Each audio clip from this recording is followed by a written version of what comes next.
Hello, मैं आप सभी का स्वागत करती हूँ आपके शो में कॉफी विद डॉक्टर सोनल, आपकी डाइटिशियन डॉक्टर सोनल कोलते के साथ। आज हमारे साथ है नागपुर की जानी मानी डर्मेटोलॉजिस्ट डॉक्टर सोनिया जग्यासी, जो कि एस्थेटिशियन भी है, हेयर प्लांट ट्रांसप्लांटेशन भी करती है और बहुत सारी चीजें करती है। वो सब चीजें हम उनसे जानेंगे।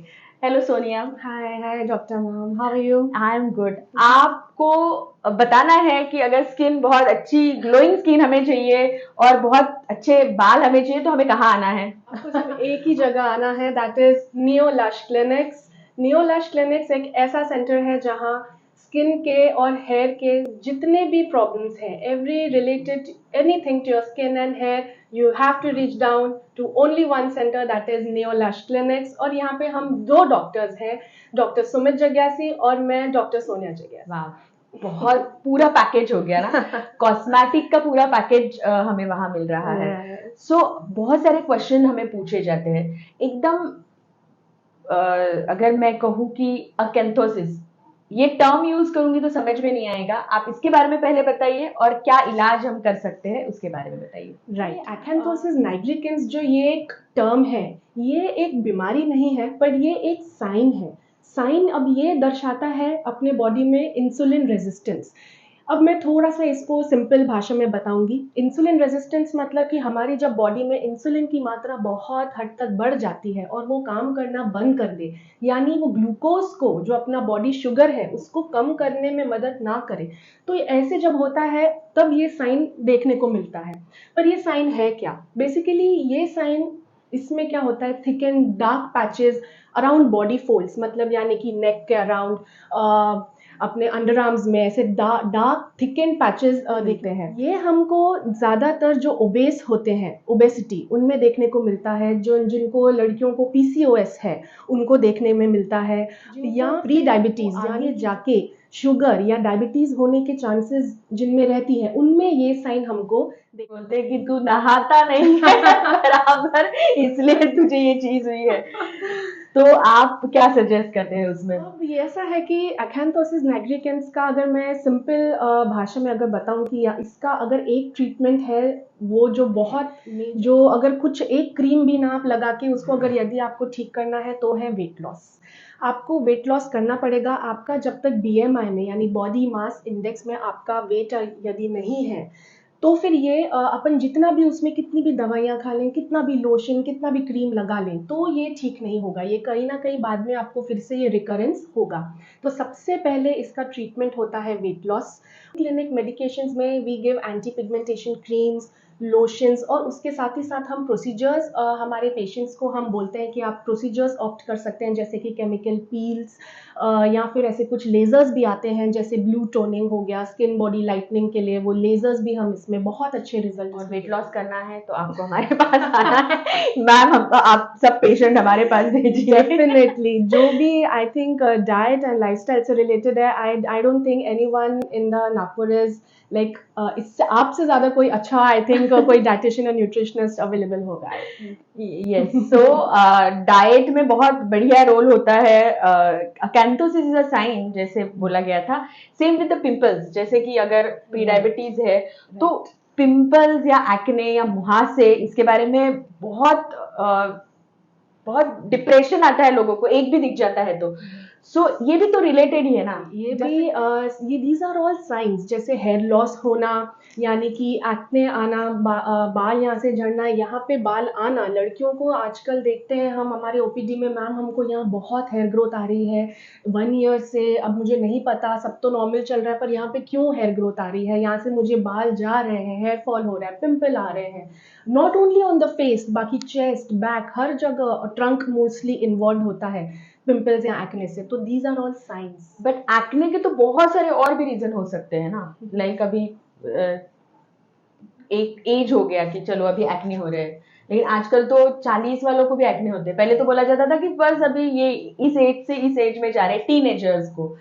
तो उसके क्या क्या रीजन होते हैं पिंपल्स आने के? अगर अगर अपन बात करें, अगर आप जैसे 45 या अबव, उसके बाद अगर हम बात करें, पिंपल्स आने के। सो इसके 2-3 रीजंस होते हैं। नंबर 1 कि आपका जो स्किन केयर रूटीन है जो आप इतने टाइम से फॉलो नहीं कर पा रहे हैं, तो स्किन बिकम्स एक टाइम के बाद इट गिव्स अप। तो थोड़ा सा जनरल एक बोलो कि वो स्टार्ट एकदम ही अचानक से ब्रेकआउट्स होते हैं, बट वो भी अगर उसको अगर अपन इतना भी वो मेजर अगर नहीं है, तो दूसरा है और most common reasons above 40 years age is again hormonal क्योंकि हम generally females they proceed towards menopause 40-45, और आजकल मेनोपॉज देखा जाए तो पहले 50 इयर्स में होता था, अभी 40-45 एज में हम मेनोपॉज देख रहे हैं। तो again due to hormonal changes, not only menopause but any other kind of hormone, जैसे थायराइड हो गया या एनी काइंड ऑफ अदर, अगर शुगर है, कोमॉर्बिडिटीज है, सिंपल बैक्टीरियल इन्फेक्शन, यस, या फिर या जैसे मैंने आपको बताया स्किन केयर रूटीन नहीं है, तो ऑफ कोर्स बैक्टीरिया तो पहले भी थे, तो ये अभी क्यों ट्रिगर हो रहा है? दैट इज द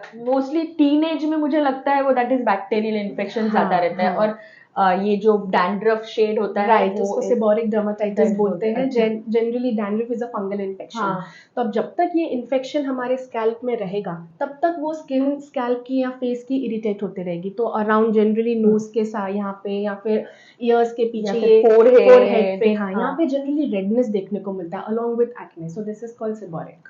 और इसके लिए डर्मेटोलॉजिस्ट बहुत जरूरी है, क्योंकि वहां पे अगर प्रॉपर केयर नहीं हुआ तो पूरे चेहरे पे बहुत सालों तक या हमेशा के लिए दाग हो जाते हैं। राइट, तो ये सबसे पहले तो एक स्किन डॉक्टर का ये इम्पोर्टेंस है कि मेन रीजन जो वो क्यों हो रहा है, मेन ये जो एक्ने आ रहे हैं, कब आ रहे हैं, क्यों आ रहे हैं, ये रीजन सिर्फ और सिर्फ एक स्किन डॉक्टर ही इसको डायग्नोस कर सकता है, और कोई भी नहीं। यदि वो अगर हार्मोनल है, या फिर सिंपल स्किन केयर रूटीन आपने फॉलो नहीं किया, स्ट्रेस हो, एनी अदर रीजन, या एक बेसिकली एक छोटा से छोटा एक dandruff infection. What about constipation, is it leads to constipation and acidity? Yes, अगर वो बोले तो डायरेक्ट कॉज नहीं है, but they can be an add on, वो ट्रिगर कर सकते हैं।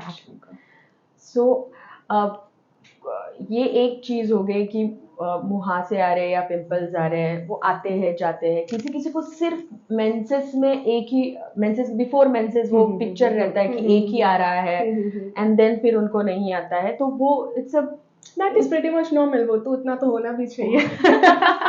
और ब्यूटी स्पॉट बोलते हैं ना, पिंपल्स आ रहे हैं तो बहुत सारे लोग उसको उतना तो होना भी चाहिए। राइट। अच्छा, vitamin C serum, skin care में जब बात आती है, night cream, dark circle cream, morning का अलग स्किन केयर होना चाहिए, इवनिंग का अलग होना चाहिए, तो किस एज से इसे स्टार्ट करना चाहिए? स्किन केयर रूटीन मैं तो बोलूंगी जब बेबी बॉर्न होता है तब से ही उसको स्किन केयर रूटीन उनको यू हैव टू स्टार्ट।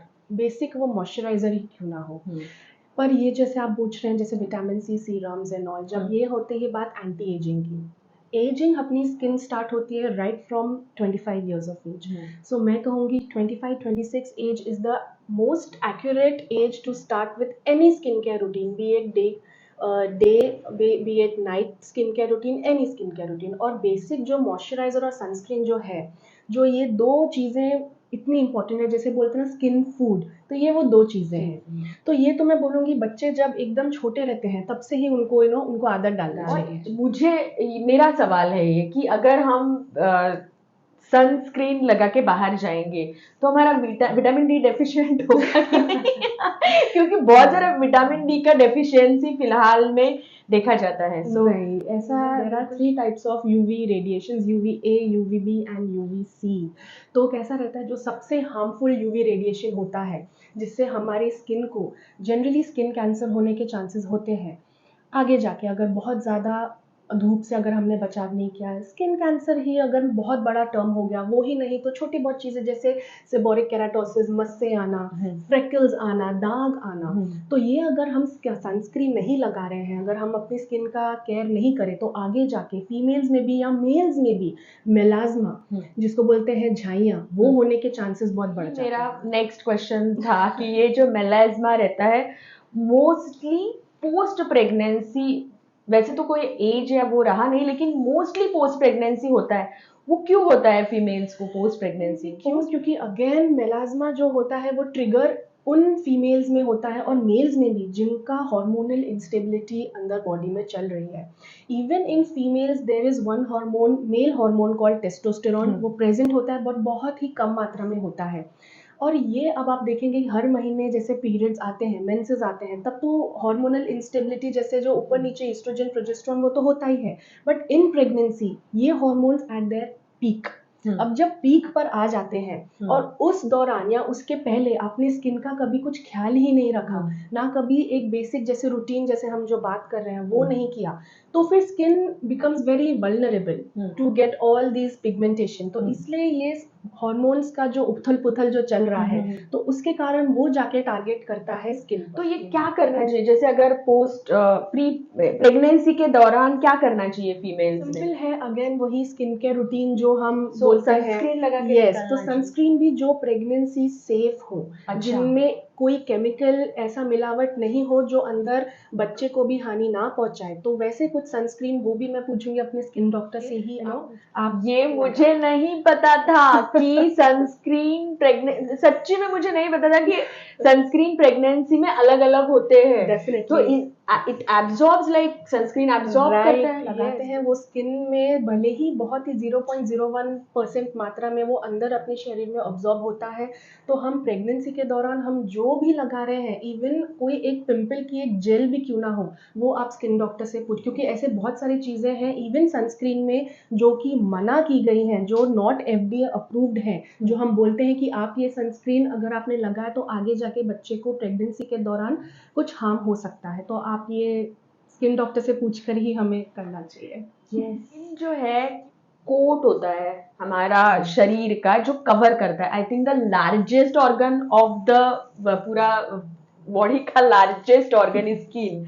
और बहुत ज्यादा केयर की जरूरत है क्योंकि बाहर का अंदर जाएगा, अंदर का बाहर दिखेगा। सो ऐसे बहुत सारे केसेस भी आपके पास आए होंगे, जो जैसे अकेंथोसिस की हमने बात की, जो अंदर का है वो बाहर दिख रहा है। तो इससे कौन से और डिसीजेस में स्किन हमें बताती है कि अंदर कुछ गड़बड़ है?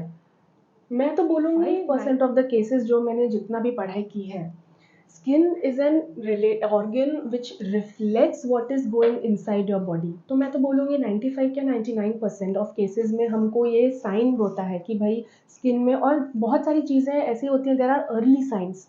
अब जैसे एक हम बोल दें एक्जिमा ही क्यों ना बोल दें, एक्जिमा यानी जो सूखापन जो होता है शरीर में वो बच्चों में भी होता है, जो बच्चे एकदम छोटे छोटे न्यूबॉर्न होते हैं उनमें भी होता है, जो बच्चे एकदम जो बूढ़े हो गए आफ्टर 60 इयर्स उनमें भी बहुत पैचेस देखने को मिलते हैं। अब जब ये बच्चों में अगर हम बात करें कि अगर ये एक्जिमा या अटोपिक डर्माटाइटिस अगर बोलो, तो ये अंदर के रिफ्लेक्शन बहुत दिखाता है, जैसे कि अगर ये उन ज़्यादातर बच्चों में देखने को मिलता है जिनमें एलर्जीज हो, तो ये एक साइन होती है। तो हमेशा स्किन का ऐसा है कि आपके अंदर कुछ ना कुछ गड़बड़ है, यदि हार्मोनल से रिलेटेड या कोई थायराइड हो गया या कुछ भी, जैसे auto immune disease. Yes, auto immune जो बोले, जैसे मैंने आपको बताया अभी, जैसे एक्जिमा या फिर सोरियासिस की अगर बात करें तो फिर ये सब जो डिजीजेस हैं वो अंदर का जो अपना जो चल रहा है बॉडी में, बहुत सारी चीजें इम्यूनिटी से रिलेटेड, ये सब पूरा उस पे स्किन पे दिखती है भले।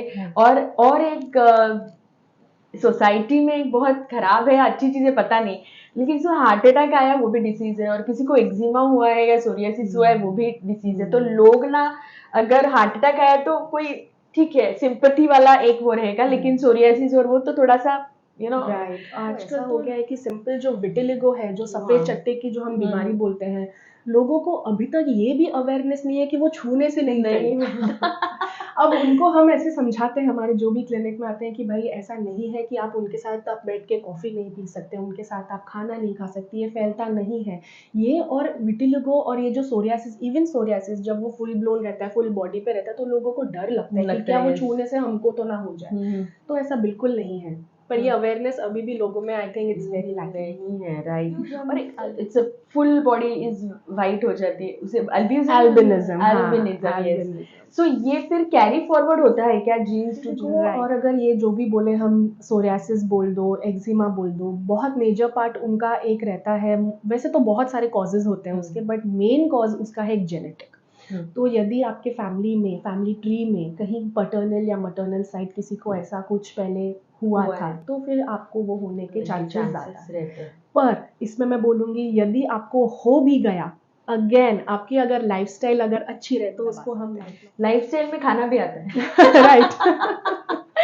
सो वो रिमाइंड करते रहना पड़ता है। एंड बहुत सारे कुंड रहते हैं ना, गर्म पानी का कुंड या मेडिसिन का कुंड, या अभी जैसे कुंभ में लोग नहाने गए थे, तो एक चीज यहाँ पे और बोली जाती है कि कुछ भी स्किन डिसीज अगर आपको है तो वो मेडिकेटेड वाटर रहता है, आप वहां पे जाएंगे तो आपका वो, ये ट्रूथ है कि मिथ है? यस, बहुत है, this is a truth because salt baths हमारे मेडिकल टर्म में बोला जाता है इसको मेडिकेटेड सॉल्ट बाथ्स। तो काफ़ी फायदेमंद रहता है ये, क्योंकि अपने जो बेसिकली अपने जो स्किन डिजीजेज होते हैं उनको एक्सटर्नली हम जब भी मॉइस्चराइजर कोई भी क्रीम लगाते हैं तो सॉल्ट्स, दीज आर इलेक्ट्रोलाइट्स, तो ये काफ़ी मदद करते हैं। Even like taking a bath in the sea तो बहुत फायदेमंद होता है। हाँ, इससे पूरा ठीक नहीं होता है बट यस काफ़ी फर्क पड़ता है। सॉल्ट वो तो, लेकिन नदियों में कहाँ सॉल्ट रहता है? और ये कुंड जो रहते हैं वो तो गर्म पानी कहीं से निकलता है? नेचुरल जो सॉल्ट्स रहते हैं अच्छा, उसके बाद अच्छा, तो ये नहीं पता था यार मुझको, बहुत अच्छी चीज है। डेफिशिएंसीज अगर किसी चीज की हो जाती है, विटामिन ए से लेके जेड तक, या माइक्रो या मैक्रो कार्बोहाइड्रेट, फैट, इस तरह का कोई डेफिशिएंसी, फूड डेफिशिएंसी हो जाने की वजह से स्किन डिसीजेस होते हैं? डेफिनेट हर एक पड़ाव, जैसे मैंने आपको बताया, बच्चों में अगर विटामिन ए की डेफिशिएंसी हो तो उनमें अलग तरीके से ये शो करता है। जैसे कि अपने एल्बोज में छोटे छोटे उनको दाने आना शुरू हो जाते हैं, तो उनको लगता है पेरेंट्स को कि भाई ये एकदम से कुछ बीमारी तो नहीं होगी, छूने से तो नहीं फैलेगी। फिर जब वो हमारे पास आते हैं तब बोलते हैं नहीं, this is a vitamin A deficiency. आपको उन पे जैसे खाने पीने में कैरेट्स हो गया या पोमोग्रेनेट, अनार, ये सब उनको ज़्यादा खिलाना है along with the syrups and all. बड़ों में बात की जाए तो नक्कल पिगमेंटेशन, यानी कि यहाँ पे जो जिनको कालापन ज़्यादा होता है उसको बोलते हैं विटामिन B12 डेफिशिएंसी, है ना। तो या फिर अगर मेरे पास अगर कोई पेशेंट आया, मेल फीमेल दोनों भी, मैम बहुत ज़्यादा एक्सट्रीम हेयर फॉल हो रहा है, अभी से शुरू हुआ है कुछ पास्ट 2-3 मंथ से, फिर मैं उनको बोलती हूँ आपने कभी विटामिन B12 या विटामिन डी का आपने जांच कराया हो, तो अगर उनमें करें तो डेफिनेटली मतलब हमारे जो इंडियन अगर पॉपुलेशन बोलो तो 95% of Indian population are vitamin D deficient. ठीक है, तो उनमें वो हमको मिलता है। पहले वहां पे बर्फ गिरती है ना, वहां पे विटामिन डी डेफिशिएंसी होती है, लेकिन ऐसा नहीं है। नागपुर में इतना है, शायद लोग जल्दी उठना भूल गए हैं। पहले अच्छा रहता था क्योंकि थोड़ा धूप में भी वो हो जाते थे। और बाहर के लोग तो दोपहर में भी सन बाथ लेते हैं। वो 3 महीना जैसे यूरोप में गई जाओ तो वो लेटे रहते हैं समंदर किनारे, सन बाथ ले रहे हैं। तो वो विटामिन डी तो कोई काम में आता नहीं है। डिफरेंट लोगों को ऐसा लगता है कि हम बाहर धूप में जाके खड़े हो जाएंगे तो हमारा vitamin D it will be normal. वो एक हद तक ही अब्सॉर्ब होता है स्किन में, बट अगर सिस्टमिकली बात की जाए, ओरली अंदर अपने शरीर में कितना रिक्वायरमेंट, मतलब हमारे स्किन अगर अंदर 99 से 100% अगर रिक्वायरमेंट है तो वो स्किन से केवल 20 या 30% अब्सॉर्ब होगा। तो अपन को कुछ ओरल टैबलेट्स फॉर्म में या अपने डाइट फॉर्म में कुछ ऐसी चीजें इंक्लूड करनी पड़ेगी जो वो डेफिशिएंट हमको पूरा कर सके। बट विटामिन डी जैसे बाकी तो ठीक है, विटामिन हम अपने डाइट में ले सकते हैं, बट विटामिन डी ऐसे बहुत मुश्किल मिलता है, तो इसलिए हमको फिर ओरल पड़ता है। राइट। और विटामिन डी ठीक है, लेकिन विटामिन ए है या जिंक मिनरल्स जो है, कॉपर या ऐसे, तो ऐसे विटामिन आजकल बहुत सारी रील्स भी आपने देखा होगा इंस्टाग्राम पे कि कॉफी ले लेते हैं, फिर उसमें विटामिन ई डाल देते हैं, फिर उसमें पता नहीं क्या क्या डाल के उसका बनाते हैं। तो ये काम में आता है ऊपर से अप्लाई करना जैसे, या इसका भी तो कुछ साइड इफेक्ट होता होगा कि बहुत ज्यादा हो गया तो साइड इफेक्ट? कैसा है कि सप्लीमेंट अगर आपको ऐसा लगता है कि नहीं, मुझे I think my body is this vitamin deficient, तो मैं तो सबसे पहले बोलूँगी कि you should visit a doctor. उनसे पहले कंसल्ट करो और ऐसे खुद से ही अपने कॉफ़ी में ऐसे कुछ भी मत डाल के करो, बिकॉज प्रॉपरली उनके चैनल्स होते हैं, there are very different multivitamins available. जो डेफिशिएंट है आपको उसी का ही supplement you need to take. और ऐसा है कि ये जो आपने जैसे बोला zinc, copper, manganese, these are very, ये जो मिनरल्स हैं काफ़ी लेस मात्रा में अपनी बॉडी को ज़रूरत होते हैं, तो कुछ टाइम का भी अगर उनका कोर्स किया जाए प्रॉपर्ली तो I think it is good, but वो भी डॉक्टर से पूछ के डोज एंड ऑल ड्यूरेशन पूछ के लेना चाहिए। मैम आप आए हैं तो ग्लोइंग स्किन किस तरह से रहनी चाहिए इसके बारे में आप पक्का बताइए, क्योंकि वो बहुत सारे फ्रेंड्स को जब मैंने बताया कि हम डर्मेटोलॉजिस्ट को बुला रहे हैं आज, तो हम बहुत सारे क्वेश्चन उन्होंने भेजे, उसमें से एक ही ये क्वेश्चन था, तो क्या करना चाहिए बताइए। क्वेश्चन पूछा तो उसके पहले ही आपने आंसर दे दिया था, जो कि है डे और नाइट स्किन केयर रूटीन आपने जो बोला, तो मैं तो यही बोलूंगी after 25 years of age you should literally spend some of your money because this is an investment. Skin is an investment। और आजकल इतना सोशल मीडिया का बूम हो गया है, पीपल आजकल बहुत अवेयर हो गए हैं अपनी स्किन को, अपने अपीयरेंस को लेके। सो जितना जल्दी आप अच्छे से स्किन केयर रूटीन स्टार्ट करोगे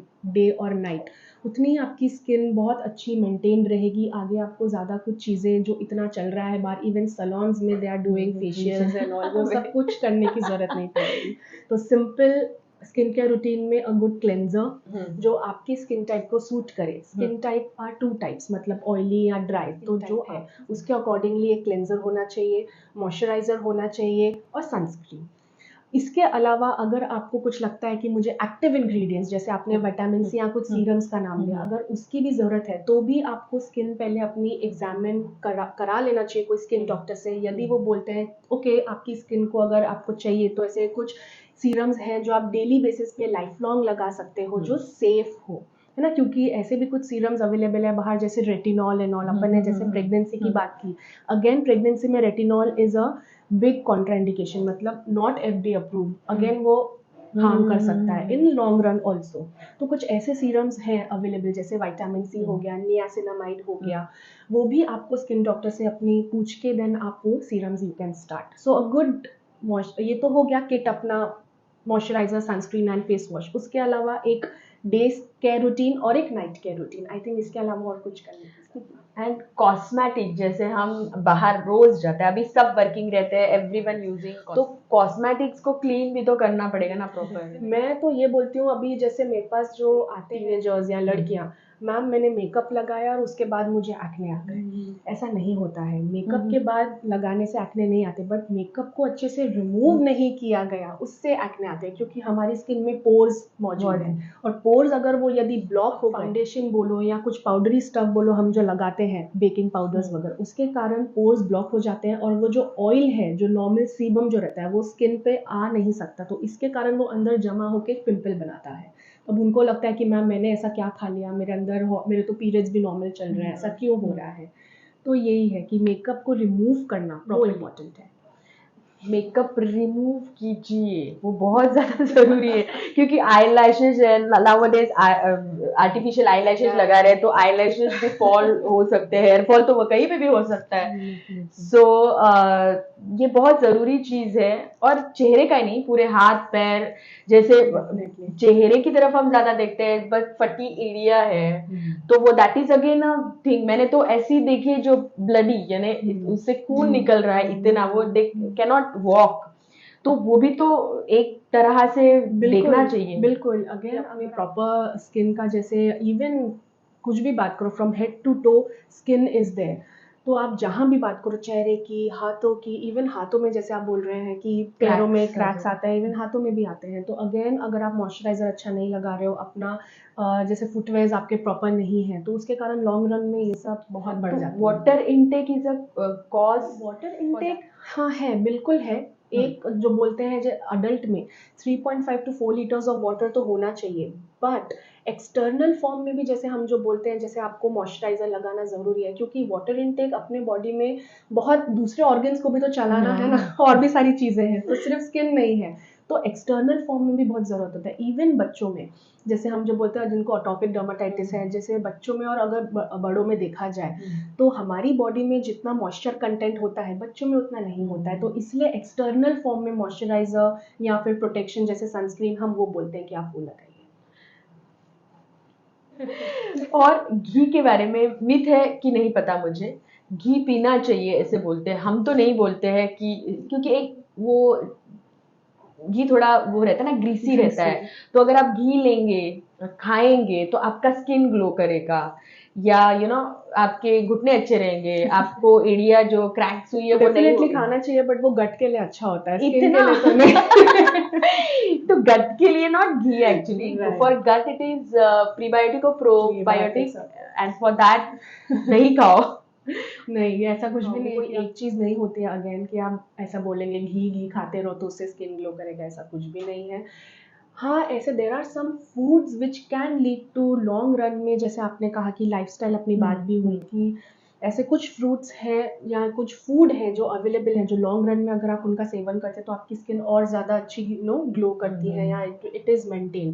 देर आर सम फ्रूट्स, फूड्स में अगर बात की करेंगे तो बहुत सारे, जैसे विटामिन सी हो गया, या तो फिर प्रोटीन, जैसे प्रोटीन की अगर बात करें लॉन्ग रन में लोग तो प्रोटीन तो खाते ही नहीं है, सिर्फ कार्बोहाइड्रेट्स पर ही इन आजकल India mostly. In India mostly. तो बहुत सारी चीज़ें होती है जैसे green leafy vegetable, coloured fruits, तो वही है, बेसिक है। तो बट उनको अगर हम लॉन्ग रन में अगर हम करते जाएंगे, और स्किन क्या कैसा रहता है कि आज से अगर हमने स्टार्ट किया तो वो कभी 1 साल बाद आपके चेहरे पे दिखना शुरू होगा।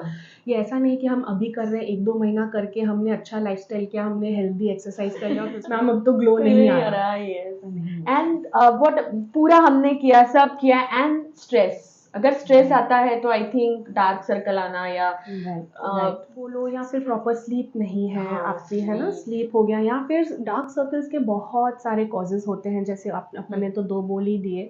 बाकी वहाँ की जैसे क्या जो डार्क सर्कल आई की अगर बात करें तो आई के अराउंड जो स्किन होती है वो डिफरेंट है, और यहाँ पे अपनी जो चीक्स पे स्किन है वो अलग है। तो जब बोले अगर हम थोड़ा सा अगर एनाटॉमी में जाएं, अगर जब बच्चा बनता है तब यहाँ की आई पहले बनती है, उसके बाद चेहरा बनता है, तो अच्छा। दोनों की स्किन अलग होती है। तो ये जो फोल्ड है वो जनरली लोगों में डार्क होता ही है। अब अंदर उसके इतने पतली स्किन है तो वहाँ पे ब्लड वेसल्स भी मौजूद होते हैं, तो बहुत सारे कॉजेज होते हैं।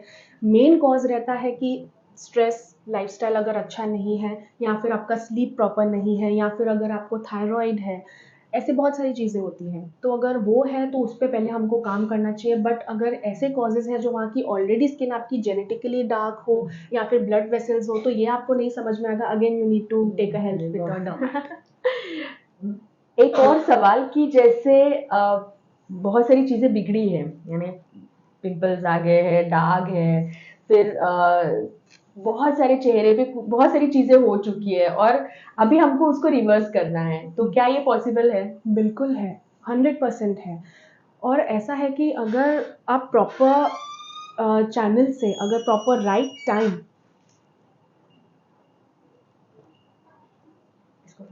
वर्षा बाहेर निघून जा, इसको खांसी आ रही है। डेफिनेटली ये पॉसिबल है कि हम इसको रिवर्स कर सकते हैं। और कैसा रहता है कि लोगों में ये बोलते हैं कि आपको अगर हेयर लॉस है, पिंपल है, आपको एक्ने स्कार्स अगर खड्डे भी हो गए हैं तो सबका ट्रीटमेंट हम एक साथ करेंगे, ऐसा नहीं होता है। You have to go step wise, proper एक चैनल बनाना पड़ता है हर पड़ाव पे। जैसे हम एक्ने स्कार, खड्डों की ट्रीटमेंट हम पिंपल्स के साथ नहीं कर सकते। जब आपको बड़े बड़े मुहासे हो तो पहले हम पिंपल्स ठीक करते हैं, उसके बाद हम उसके जो दाग पड़ गए हैं, PIH बोलते हैं, पोस्ट इन्फ्लेमेटरी हाइपर पिगमेंटेशन, हम उस पर काम करते हैं। फिर खड्डों का काम किया जाता है। फिर अगर बचा तो फिर देन हेयर लॉस पे, क्योंकि हेयर फॉल जो है it takes much longer time, skin थोड़ा जल्दी रिफ्लेक्ट करता है। और but everything is possible, healing का प्रोसेस है, राइट? बिल्कुल, it's a healing process. Time लगता है, अब जिनका जो ज़्यादा ग्रेड है, जितना ज़्यादा उनको इंसल्ट्स हो चुके हैं, but of course it is possible. And skin whitening वाला भी एक देखा था मैंने, किसी का पूरा ऐसे वाइट हो रहा है, तो वो बराबर रहता है? मेरा होता है स्किन वाइटनिंग।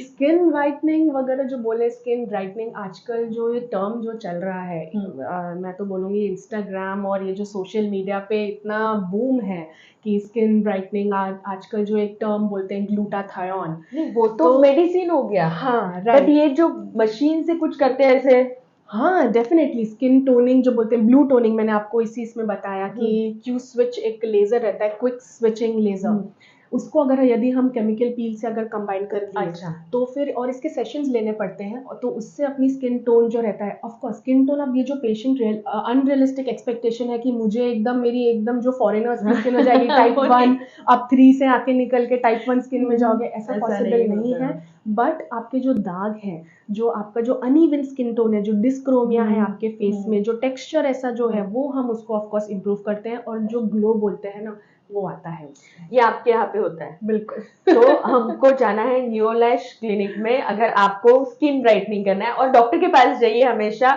आपको बहुत सारे लोग मिलेंगे लेकिन डॉक्टर हमेशा राइट होता है। डॉक्टर ऑब्वियसली, क्योंकि वो रिस्पॉन्सिबिलिटी डॉक्टर ही लेगा ना, बाकी तो छूट जाएंगे। सो बहुत बढ़िया बढ़िया बातें आपसे हुई, और क्लिनिकल चीजें ज्यादा मैं आपसे चाहती थी, क्योंकि डॉक्टर को क्लिनिकल चीजों का एक वो रहता है कि रिसर्च हम देखे हैं, हमने बहुत सारा प्रैक्टिस किया है, और क्लिनिकली हम चीजों को समझते हैं, क्योंकि एनाटॉमी फिजियोलॉजी और सब हमने किया है। तो स्किन साइकोलॉजी भी होती है क्या? एनाटॉमी फिजियोलॉजी वगैरह तो है, क्योंकि आजकल न्यूट्रिशन साइकोलॉजी होती है, इसलिए मैं पूछ रही हूँ कि स्किन साइकोलॉजी है? बिल्कुल है। स्किन एक अलग ऑर्गन है, सबसे लार्जेस्ट ऑर्गन आपने जैसे कहा। बिल्कुल बहुत चीज़ें उसमें रहती हैं, तो स्किन को समझना, उसमें क्या सबसे लार्जेस्ट ऑर्गन है, और उतना चीज़ें उसमें पकड़ पाना, कभी कभी तो हमको डॉक्टर्स को भी टाइम लगता है कि भाई अब क्योंकि इतने ज़्यादा चीज़ें आजकल हम देखने को मिल रही हैं, इतनी वेरिएशंस। अब जैसे कोई सपोज अगर कोई फंगल इन्फेक्शन अगर क्यों ना कोई लेकर आए हमारे पास, जिसको हमारी लैंग्वेज में टीनिया बोलते हैं, लेमन लैंग्वेज में गचकरन बोलते हैं। अब ऐसा है कि लोग बाहर क्या करते हैं, उसमें खुद से जाके फार्मेसी में पहले कोई क्रीम लेकर आएंगे, उसको लगाएंगे, और फिर उसका पूरा मॉर्फोलॉजी जो बोलते हैं, जो दिखना चाहिए वैसा वो इन्फेक्शन नहीं दिखता है। अब ऐसा होता है कि वो कभी कभी डॉक्टर्स को भी कंफ्यूज कर देता है कि आपने, जब तक हम पूछें कि आपने कुछ इस पे लगाया है क्या खुद से, तो मतलब ऐसे बहुत सारी चीजें होती है। Of course skin psychology is there. तो स्किन डिसीजेस जो है मिरर है हमारे इनर बॉडी के एनवायरनमेंट का, इसे बिगाड़ना नहीं है, डॉक्टर की सलाह जरूर लीजिए और हमें देखते रहिए। Thank you very much.